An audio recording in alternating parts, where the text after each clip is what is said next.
हिमाचल प्रदेश विश्वविद्यालय की तरफ से घोषित किए गए बीएससी बीकॉम पहले और दूसरे साल के रिजल्ट को लेकर प्रदेश भर के छात्रों में गुस्सा है और लगातार इसके लिए प्रदर्शन किए जा रहे हैं।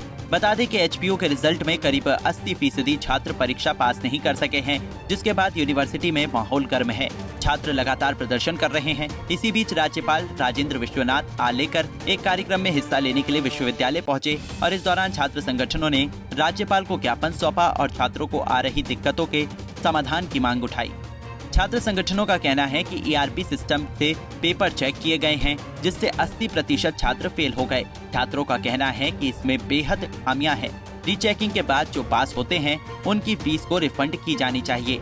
छात्रों का कहना है विश्वविद्यालय में 6 से 7 हजार बच्चे पढ़ते हैं, लेकिन केवल 1200 के करीब के लिए ही हॉस्टल की सुविधा है। नेता विश्वविद्यालय में आकर पट्टिका लगाकर चले जाते हैं, लेकिन ये समस्याएं समाप्त नहीं हो रही हैं। उनका कहना है कि छात्र संघ के चुनाव बहाल किए जाने चाहिए। छात्रों ने आरोप लगाया कि अध्यापक राजनीतिक गतिविधियों में पढ़ाई से ज्यादा शामिल रहते हैं, जिससे विश्वविद्यालय में पढ़ाई का स्तर गिर रहा है। मेरा नाम यासीन भट्ट है, मैं NSUE का राज्य महासचिव हूँ।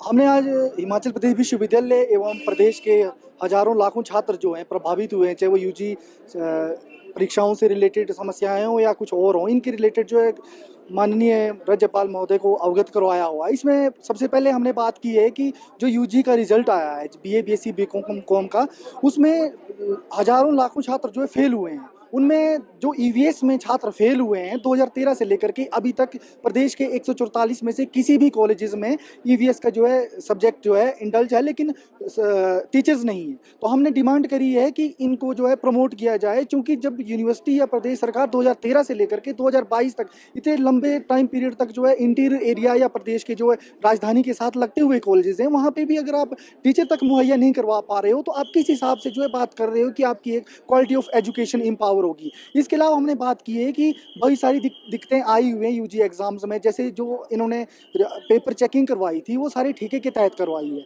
तो बड़े सारे स्टूडेंट्स ऐसे हैं जिनको क्वायरीज हैं और हमने डिमांड करी है कि जो बच्चे पास पाए जाते हैं रिवैल्यूएशन में उनकी फीस को रिफंड किया जाए, क्योंकि अगर आप पास कर रहे हैं उन बच्चों को तो उनकी कोई गलती नहीं है। बच्चे काफ़ी सारे बच्चे हैं जिनकी जो +2 में उससे पहले की परीक्षाओं में 95% के आसपास के मार्क्स थे, लेकिन कॉलेजेस के एग्जाम्स में उनको जो है फेल कर दिया गया। इसके अलावा हिमाचल प्रदेश विश्वविद्यालय में बहुत सारे डेवलपमेंट के काम हुए हैं, लेकिन बड़े दुख के साथ हमारे को कहना पड़ रहा है कि इन डेवलपमेंट्स के काम में जो है टोटली लिपापोती की गई है। एडमिनिस्ट्रेशन के द्वारा पैसा कमाने का एक माध्यम बनाया गया। हमने माननीय राज्यपाल महोदय को महामहिम को आग्रह किया इनसे कि इसके लिए एक कमेटी बिठाई जाए। जिस प्रकार से एक दिन कार्य किया जाता है और 10 दिनों के बाद वो कार्य जो है खत्म हो रहे हैं, वो लिपापोती की जा रही है, सिर्फ पैसे ऐंठे जा रहे हैं। किस प्रकार से विश्वविद्यालय की गुणवत्ता दिन प्रतिदिन बढ़ रही है, चाहे वो हम जो हिमाचल विश्वविद्यालय में प्रोफेसर रिक्रूटमेंट भर्ती की जो घोटाला हुआ था, स्कैम किया गया था, उसके बारे में हमने विश्वविद्यालय NSUE इकाई की तरफ से जो है राज्यपाल महोदय को अवगत करवाया है कि हिमाचल प्रदेश विश्वविद्यालय में जो टीचिंग भर्ती घोटाला हुआ है उसकी जांच की जाए, क्योंकि हिमाचल प्रदेश विश्वविद्यालय का स्तर दिन प्रतिदिन गिर रहा है। NAC की टीम अभी आई हुई है। हमने बड़ी साफ सी मांग, जो हमारी सबसे पहली मांग ये है कि विश्वविद्यालय की अगर हम हालत देखें तो जो हालत है वो बद से बदतर होती जा रही है, और उसका सबसे बड़ा कारण जो हमने एनालाइज भी किया है चीज़ों को, विश्वविद्यालय के अंदर क्या है, स्थायी VC नहीं है। इसलिए हमने सबसे पहली डिमांड ये उठाई है कि विश्वविद्यालय के लिए जल्द से जल्द जो स्थायी VC है उसको रिक्रूट किया जाए।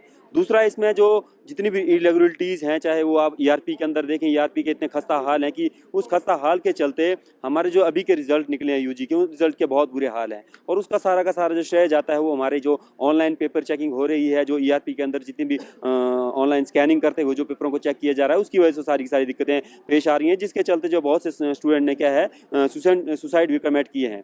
इसके अंदर जो हमारी और एक जो महत्वपूर्ण मांग है कि हमारे विश्वविद्यालय की अगर हम बात करें तो यहाँ पर लगभग 6 से 7 हज़ार स्टूडेंट जो पढ़ रहा है, लेकिन जो हॉस्टल की फैसिलिटी है वो लगभग 1000 से 1200 स्टूडेंट को यहाँ पे मिल रही है। यहाँ पे आए दिन जो राजनेता आते हैं और यहाँ पे शिलापट्टियाँ लगा के चले जाते हैं, लेकिन अगर हम हॉस्टल निर्माण की बात करें तो अभी तक भी जो हॉस्टल निर्माण का कार्य जो शुरू नहीं हुआ है। हॉस्टल की डिमार्केशन के लिए पैसा काफ़ी लंबे समय से यहाँ पे आया हुआ है, लेकिन उस पैसे को अभी तक इस्तेमाल नहीं किया जा रहा है। इसलिए हम यहाँ से ये मांग कर रहे हैं कि हर एक स्टूडेंट को हॉस्टल हॉस्टल की फैसिलिटी जो है यहाँ पे दी जानी चाहिए। इसके साथ साथ जो हमने एक जो मुख्य हमारा मुद्दा हमने उठाया है, उसके अंदर जो ये सारी दिक्कतें हैं उसका जो एक केंद्र बिंदु अगर उसको कहा जाए, जो एससीए इलेक्शन है। एससीए इलेक्शन बैन होने की वजह से क्या स्टूडेंट को बहुत सारी दिक्कतों का सामना करना पड़ रहा है। जब भी यहाँ ईसी की मीटिंग होती है तो जब यहाँ एससीए नॉमिनेटेड जो इलेक्टेड एससीए होती थी वो ईसी का पार्ट होती थी, लेकिन जब से इलेक्शन के ऊपर बैन लगा है, हमारी जो एक इलेक्टेड बॉडी हम अपने अधिकारों की रक्षा के लिए इसको खड़ा करने के लिए बोलते थे,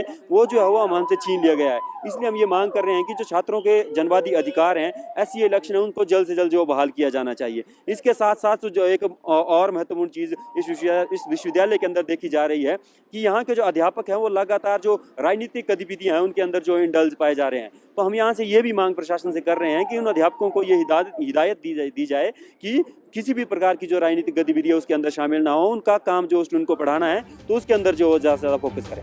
पंजाब केसरी टीवी के लिए शिमला से योगराज शर्मा की रिपोर्ट। हमसे जुड़े रहने के लिए हमारे YouTube चैनल को सब्सक्राइब करें और नई वीडियो की नोटिफिकेशन के लिए बेल आइकॉन को दबाएं। अगर आप ये वीडियो Facebook पर देख रहे हैं तो लाइक जरूर करें और ज्यादा से ज्यादा शेयर करें। इसी तरह के और भी अपडेट्स के लिए फॉलो करें हमारा Instagram पेज himachal.kesri।